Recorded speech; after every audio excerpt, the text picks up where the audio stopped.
But I think the good news is there has been sort of an awakening about how we see ourselves as a part of the land, as a part of, stewardship. Not the separation of environment and person, that, we are like one continuous thing. So that's been kind of a good thing because it's shifting and altering. All cultures grow. We don't mind growth, but at the same time, losing those parts of who we were and what we did in recreation. That's our playground out there, and our playground was destroyed, and still to this day, when you go into the marsh, you can still pull up the roots and the grasses that are dying, and you will still see oil out there, on a pretty constant basis, which doesn't make us feel comfortable eating from that. So come to find out that there was a lot of other illnesses that started coming up, and a lot of other people started saying that they weren't feeling well, and that we found out they were spraying large amount of toxins, this toxin called Corexit, that's a dispersant. They were spraying ridiculous of millions of gallons out there, and then had never been tested before. And then in some other countries it had been outlawed because it did cause health problems. And so we were very concerned about that. But about the same time that President Obama came on and said that 80% of the oil was gone, was on TV, I knew for a fact that it wasn't, because I had started going down there pretty regularly. It was affecting our area. By that time, the moratorium was happening. People were being very scared and concerned that they weren't going to have a livelihood. There's no fishing, there's no tourism, and there's no oil, work. That means we don't have any work, because those are the only three industries that we have here. And so people were trying to sell things, and they were really suffering. And pretty soon we started seeing people have seizures. They were having neurological damage. There was skin rashes that were just all over. And I started paying attention that these same symptoms, these skin rashes, the health issues, were very much like other spills that had happened, like the same issues that they had had in Alaska. We talked to them. And they were having the same issues in Yellowstone River, where they had the spill, in Michigan, where they had the spill. And not only that, but in issues like around people that lived near the tar sands production, people that lived near refineries, that this was very common for anyone that dealt with oil production or was in the area of an oil disaster, right? So that's when we started reaching out and talking to people and bringing people here, and then we would go there and trying to share that information and lift that up.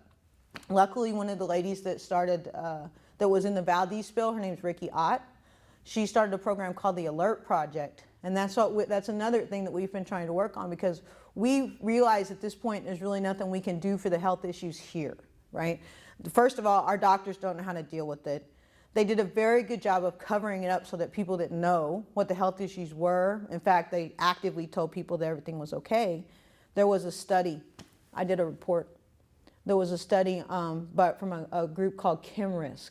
And what they did was BP collected some samples. They sent it to ChemRisk.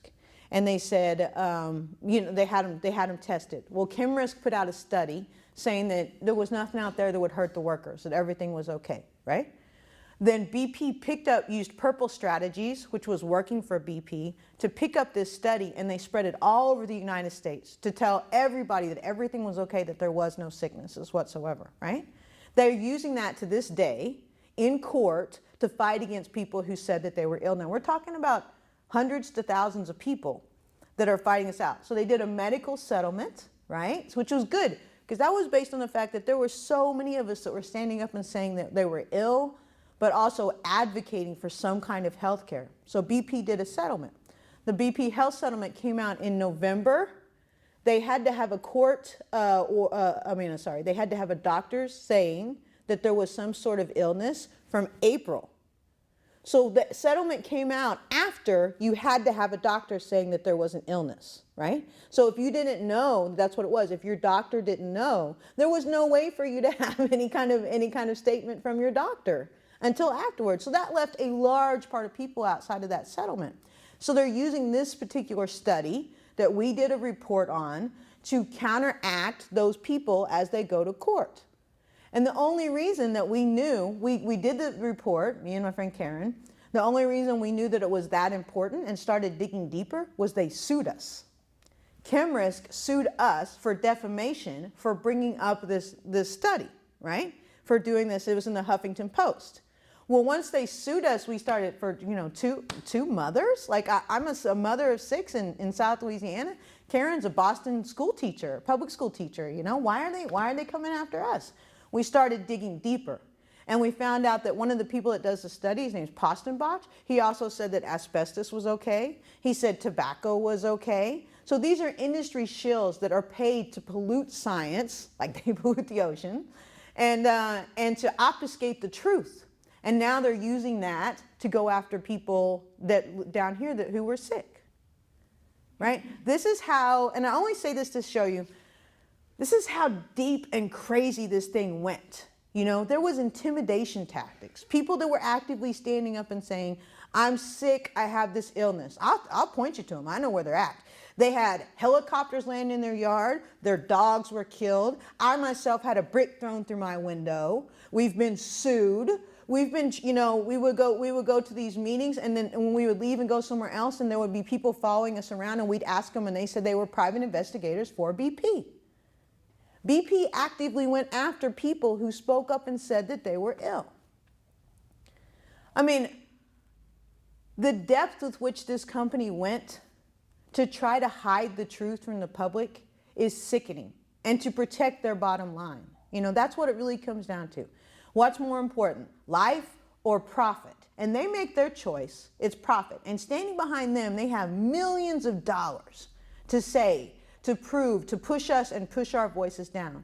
That's why I started working with Bridge the Gulf Project, to allow a platform for people to be able to express their truth and to try to get above the money that companies like BP and big polluters use to keep those voices down. Because if we don't ever look at it, we will never be able to stop the sicknesses from happening to people, right? That's one thing. The worst thing to me that BP ever did, and they did a lot of bad stuff in this, but the worst thing they did was they kept the truth from being known.